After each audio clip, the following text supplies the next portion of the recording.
अस्सलामु अलैकुम एवरीवन। इस वक्त हम पढ़ रहे हैं बिज़नेस लेटर्स। अज़ान का वक्त तकरीबन होने वाला है। जब सबसे करीबी मस्जिद में अज़ान होना शुरू होगी तो हम ब्रेक करेंगे। अच्छा, ये देखें, ये मैंने what are the optional parts of business letter. यार, ये मैंने कहाँ तक पढ़ा था? बॉडी की बात हो गई थी, कॉम्प्लीमेंट्री क्लोज की भी बात हो गई थी शायद, और कॉम्प्लीमेंट्री क्लोज के बाद सिग्नेचर की मेरे ख्याल से हमारी बात हुई थी। इट शुड बी 3 to 5 नहीं, ये लाइन। आपने कंप्लीट करवा दिया था। Okay okay. अच्छा, मेरी आवाज़ क्लियर आ रही है ना? ज़रा मुझे कंफर्म कर दिएगा। What are the optional parts of business letter. यहाँ से शुरू करते हैं। कौन से ऐसे पार्ट्स हैं जो कि ऑप्शनल होते हैं और अगर हम वो चाहें तो हम ना भी लिखें, ये भी उसके अंदर पॉसिबिलिटी होती है। तो what are the parts of business letters.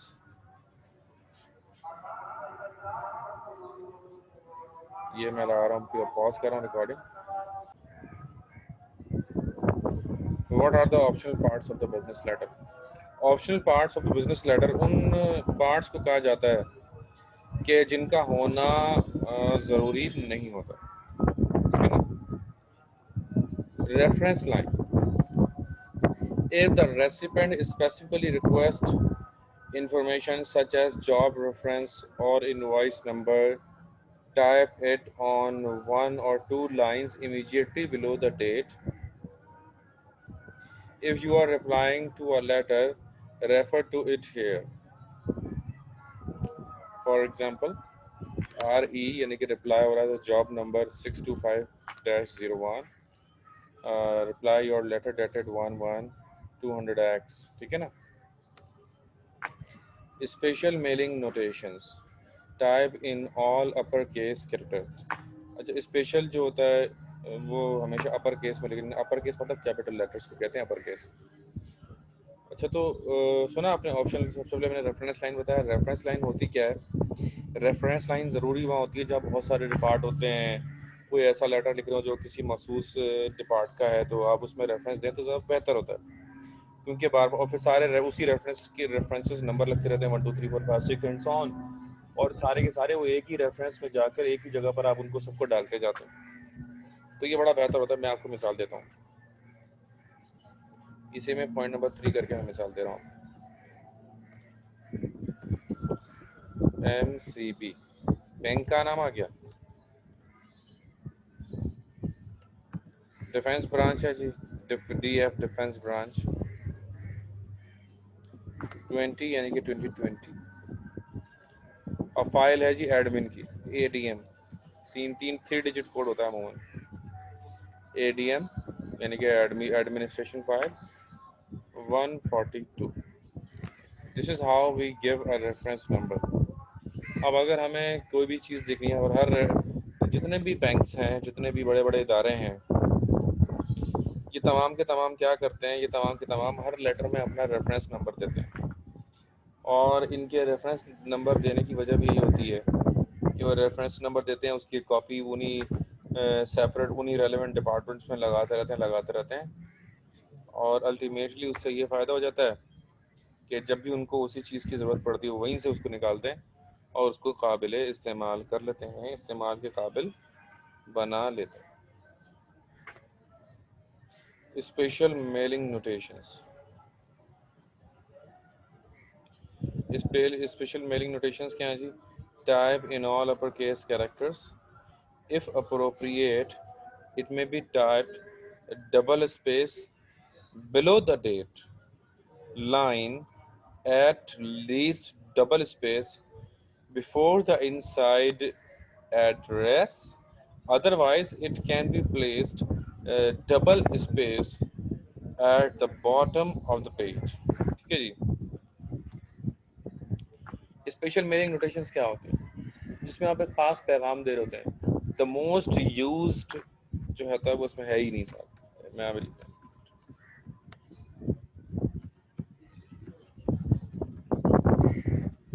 Confidential.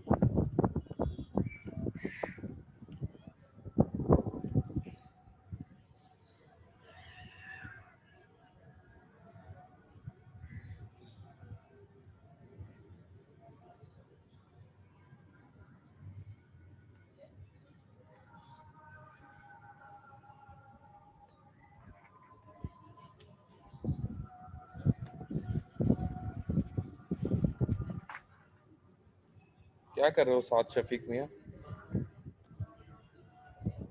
ऐसे तो नहीं करो यार, लाइन डाल दिया आपने। Okay, confidential. कॉन्फिडेंशियल मतलब क्या है कि ये जो आपसे हम शेयर कर रहे हैं, ये आपने किसी और से शेयर नहीं करना है, ठीक है। एयर मेल, यानी कि ये जो मेल है ये हवाई जहाज से जाएगी। सर्टिफाइड मेल यानी कि कंफर्म्ड मेल है, जो मेलिंग एड्रेस है कि कंफर्म्ड है। इसमें किसी किस्म की भी कोई कंफ्यूजन नहीं है या कोई स्पेशल डिलीवरी। मिसाल के तौर पर सुबह से कि मैंने 2 घंटे के अंदर डिलीवरी कोई देनी है तो वो स्पेशल डिलीवरी में आ जाता है। आमतौर पर डिलीवरी विद इन 24 आवर्स होती है, लेकिन अगर मैं 24 आवर्स से पहले अगर मैं कोई डिलीवरी दे रहा हूँ तो उसे स्पेशल डिलीवरी कहा जाता है। क्या आप मेरी बात समझ रहे हैं? ओके ओके साथ भाई, कोई बात नहीं।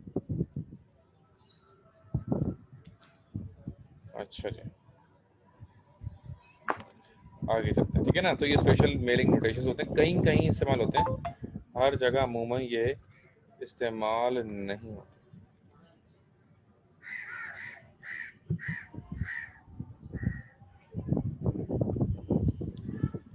अच्छा जी, on arrival notations, type in all upper case characters if appropriate. अच्छा, ऑन अराइवल आ गया, इसमें कॉन्फिडेंशियल ने इसमें दे दिया, इसमें भी आ सकता था, चलें खैर हो गई, इसमें से फिर माइनस कर देता।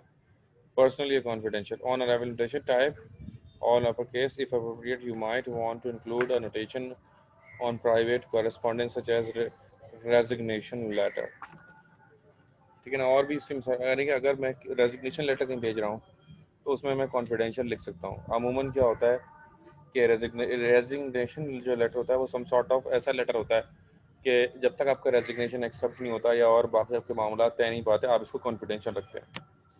ये ऑर्गेनाइजेशंस की नॉर्म्स हैं कि लेट से अगर if I am a part of any organisation and मैं अगर उस इदारे से अगर मैं क्या करता हूँ वो होता है रिज़ाइन, मैं किसी को भी नहीं बताऊंगा, चुपचाप मैं अपने HR डिपार्टमेंट भेज दूंगा, वहाँ से कंफर्मेशन हो जाएगी कि हाँ भाई आपका रेजिग्नेशन एक्सेप्ट हो गया और फला डेट आपकी आखिरी, फिर मैं लोगों को बताऊंगा हाँ आज आ जाओ मैदान में, मेरा फला तारीख को आखिरी डेट है। अच्छा, बहुत सारे लोग क्या करते हैं, ये 24 घंटे पहले बताते हैं, 12 घंटे पहले, यानी कि सुबह बताते हैं कि आज मेरा आखिरी दिन है, चलो जी, ऐसा भी होता है।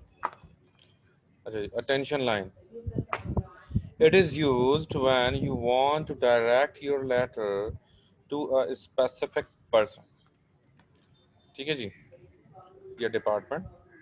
If you type person's name in the inside address, skip this, ठीक है ना। भाई देखें, अटेंशन कहाँ ज़रूरत पड़ती है, जहाँ पर आप इनसाइड एड्रेस में अगर किसी का नाम नहीं लिख रहे हैं। मतलब मिसाल के तौर पर मैं लेटर लिख रहा हूँ जी MCB बैंक को, अब मुझे नहीं पता कि MCB बैंक में ये लेटर हमें किसे लिखना है।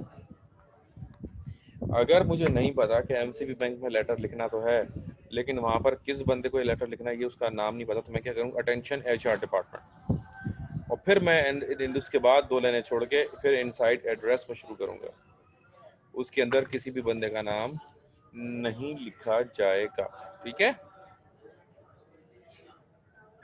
अच्छा जी,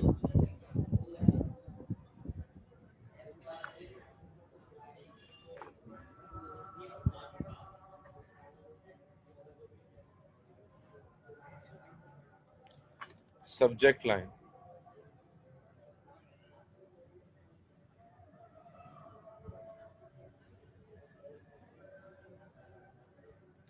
subject line, it contains the gist of the letters in all uppercase characters, either flush left or center. Be concise on one line. If you type a reference line, consider if you really need this line. It helps reader at a glance to identify the message of the letter. इससे पता क्या होता है, at a gallons, एक ही नज़र में, पहली नज़र में ऐसा जादू हो जाता है कि वो सामने वाला क्या कहना चाह रहा है, सामने वाले बंदे का नंबर डिलीवर हो जाता है। ठीक है जी।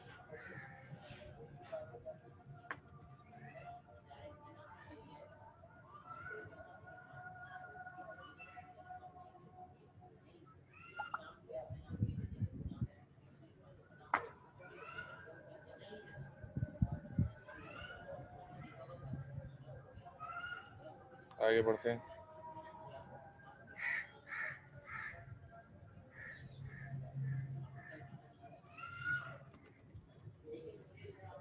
याद भी कर रहे हैं आप लोग, नहीं कर रहे हैं? सब कुछ बैक टू द नॉर्मल हो जाएगा इंशाल्लाह 15 सितंबर को, और फिर आप लोगों के पेपर भी बिल्कुल नॉर्मल होंगे। सितंबर में रिजल्ट भी है आपका, मगरिब का वक्त है। दुआ करते हैं अल्लाह ताला से, अल्लाह ताला आप सबको कामयाब करे।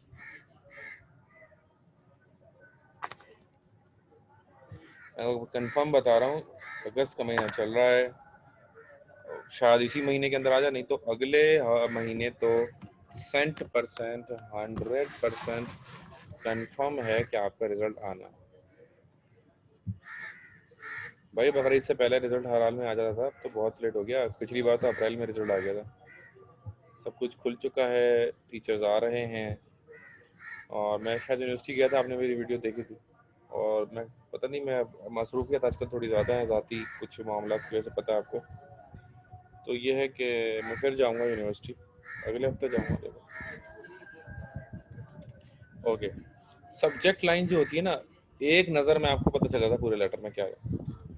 तो सब्जेक्ट लाइन मैक्सिमम एक ही लाइन के अंदर होनी चाहिए, यानी कि 2-3 अगर लफ्ज़ों में आप अपना सेंटर आइडिया दे सकते हैं तो दिस इज़ द बेस्ट। लेकिन अगर 2-3 लाइनों में आप अपना सेंट्रल आइडिया नहीं दे सकते, तो फिर ये बेहतर है कि आप कुछ मज़ीद भी इस्तेमाल करें।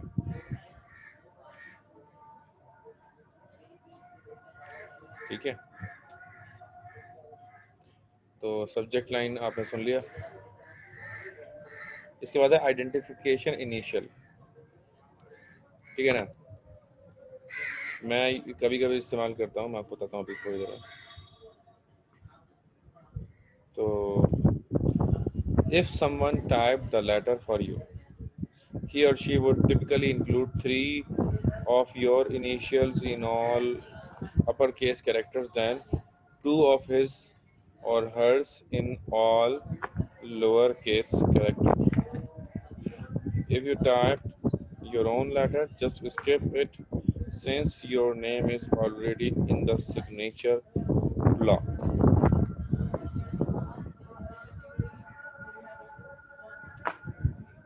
Common style are JADCM, JDCM, CLM।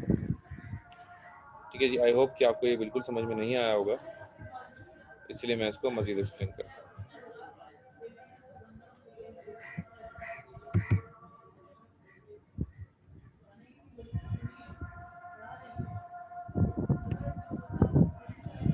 Identification initials में बता रहा था आपको कि अगर जो है कोई और आपके लिए लेटर लिख रहा है,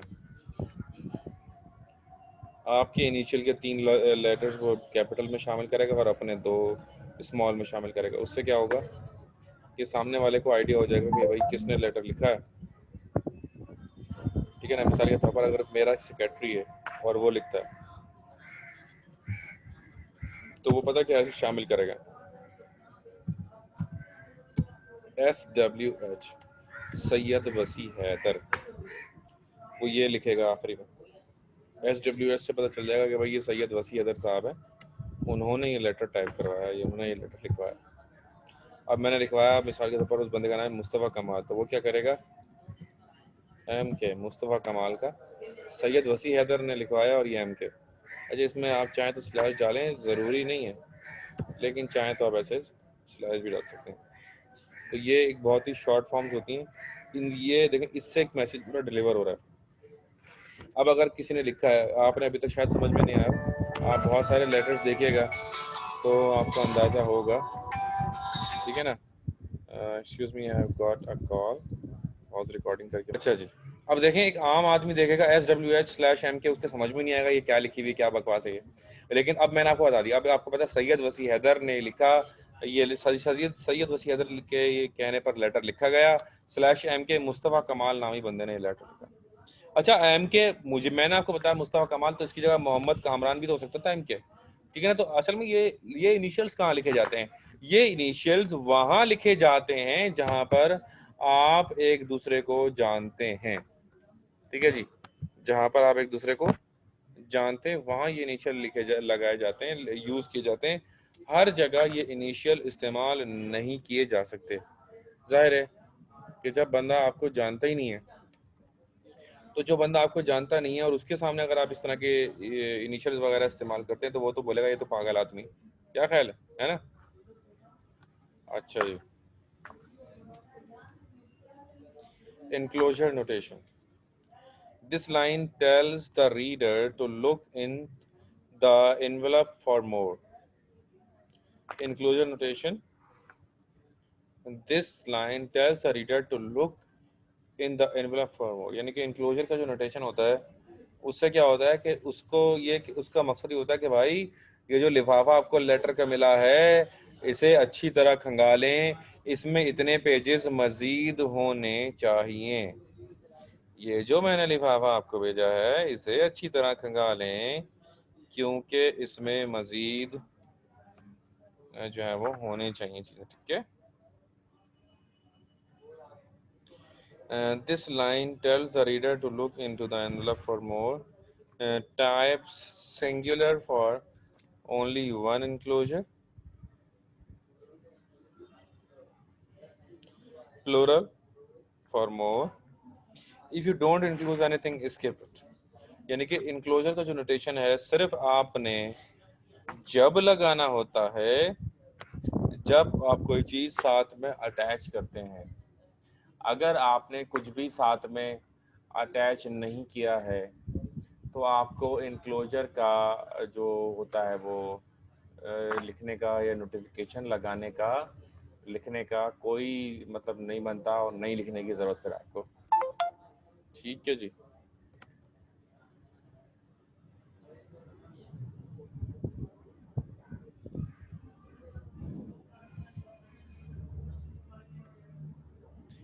CC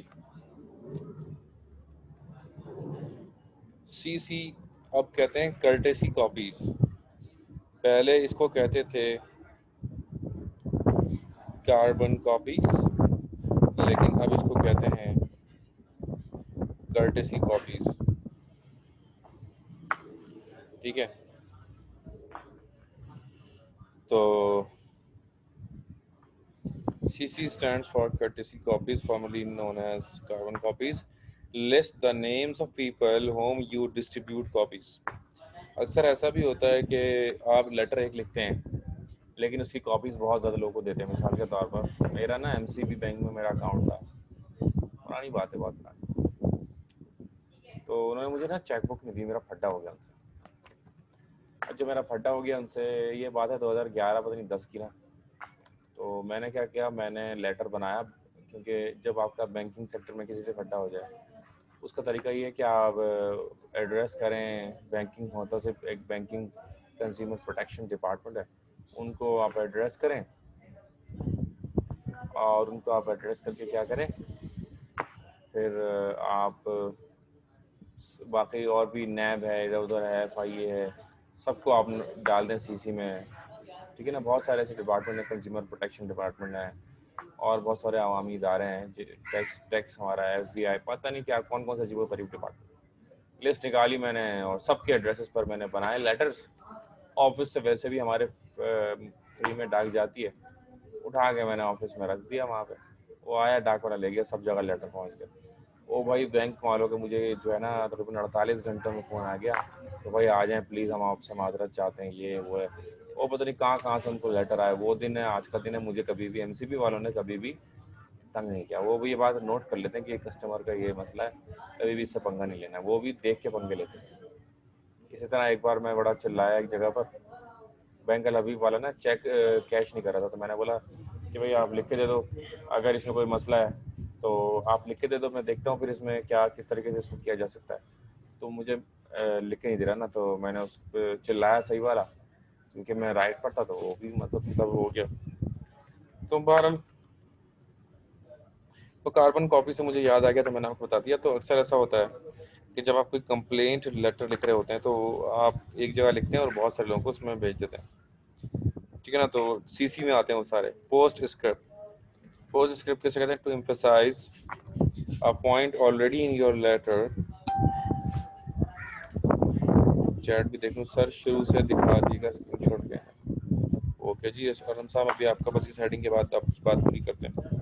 post script to emphasise a point already in your letter और to include a brief personal message unrelated to letter, a postscript में बी एडेड। ठीक है जी, मतलब किसी भी चीज़ पर बहुत ज़्यादा एम्फसाइज करना, तो पोस्ट स्क्रिप्ट पीएस करके आप वो चीज़ लिख दें at the end of the page, बिल्कुल आखिरी में। अच्छा जी, ये आ गया इस पैसे में, हेडिंग आ गई, लेटर हेड आ गया, ठीक है। ये सब देख लीजिएगा आप लोग।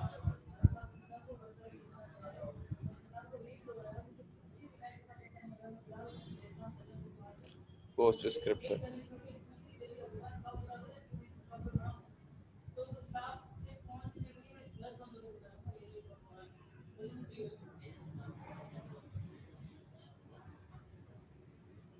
यहाँ से सवाल शुरू हुआ, जिसने स्क्रीनशॉट नहीं लिया था।